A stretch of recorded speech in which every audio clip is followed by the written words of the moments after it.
है जो कि डीआरओ ऑफिस में ही मौजूद है। कामरान, बताइएगा, फॉर्म 11 और 12 ना मिलने के हवाले से शिकायत मौसूल हो रही हैं। इस हवाले से आप बताइएगा, वहां पर भी सेम सूरत हाल है?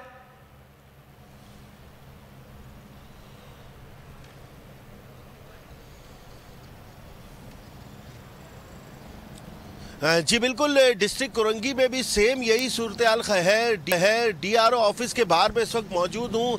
मीडिया को यहाँ पर अंदर दाखिल होने नहीं दिया जा रहा। इब्तदा में जब पोलिंग ख़त्म हुई थी उसके बाद जो है मीडिया के नुमाइंदे अंदर जाने दिए थे, उसके बाद से जो है मीडिया के नुमाइंदों को भी यहाँ से बाहर निकाल दिया गया है। और उसके अलावा यहाँ पर जो है सख्त सिक्योरिटी है। इस हवाले से जो हमारी रिटर्निंग ऑफिसर से जो बात हुई थी, उनका कहना था कि 12 से 1 बजे तक जो है हतमी नताइज का ऐलान कर दिया जाएगा, लेकिन हैरत अंगेज तौर पर अब तक जो है नताइज का ऐलान नहीं किया जा रहा है, जिसकी वजह से कसीर आबादी है कोरंगी की। और यहाँ पर मुख्तलिफ सियासी जमातें भी हैं जो दावा भी कर रही हैं कि वो कोरंगी में क्लीन स्वीप कर चुकी हैं, ख़ास तौर पर जमात इस्लामी और तहरीक इंसाफ। और उनके कारकुनान में जो है बहुत ज़्यादा बेचैनी फैल रही है। जो हमारे ज़राए हमें बता रहे हैं कि कोरंगी में मुख्तलिफ जमातों के कारकुनान जो है इकट्ठा होना शुरू हो गए। मुतवक्का तौर पर किसी वक्त भी जो है डीआरओ ऑफिस के बाहर जो है एहतजाज शुरू हो सकता है। ख़ास तौर पर यहाँ के जो साबका एमपीए थे राजा अजहर और एमएनए फ़हीम खान, उनकी भी गिरफ्तारी की कोशिश की गई, उनको गिरफ्तार करने की कोशिश की। तो इस हवाले से जो है काफ़ी इश्तियाल पाया जाता है कारकुनान में।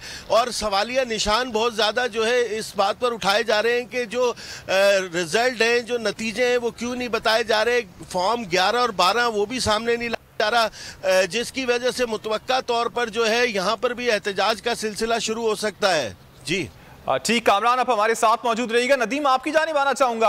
अब हमने देखा है कि सरकारी अमला अभी तक जो रिजल्ट्स हैं उसको मुरत्तब करने में मसरूफ है, लेकिन जो वहां पर मौजूद हैं कारकुनान, क्या धांधली की शिकायत तो नहीं कर रहे हैं?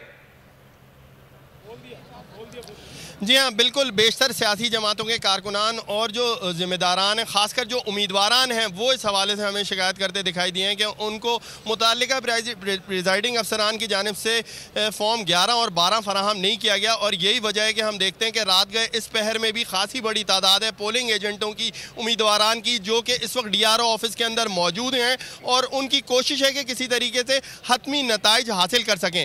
मगर वो कौन सी ऐसी वजूहत हैं जिनकी बिना के ऊपर ताहाल डीसी सेंटर ताहा सलीम अब तक के नताइज जारी करने से कासिर हैं, इस बारे में वो खुद बेहतर तौर के ऊपर बता सकते हैं। क्योंकि हमने अब से कुछ देर कबल उनसे दरियाफ्त करने की भी कोशिश की थी, मगर उनके पास ताहाल इस हवाले से कोई मुनासिब जवाब मौजूद नहीं है कि वो कौन सी ऐसी दरपर्दा वजूहत हैं जिनकी बिना के ऊपर ताहाल नताइज जारी किए जाने का सिलसिले का सिरे से आगाज़ ही नहीं हो सका है। मैं यहाँ ये भी वादे कर दूँ कि 20 लाख से ज़ायद वोटर्स हैं डिस्ट्रिक्ट सेंट्रल के अंदर, 45 यूनियन काउंसिल्स थी।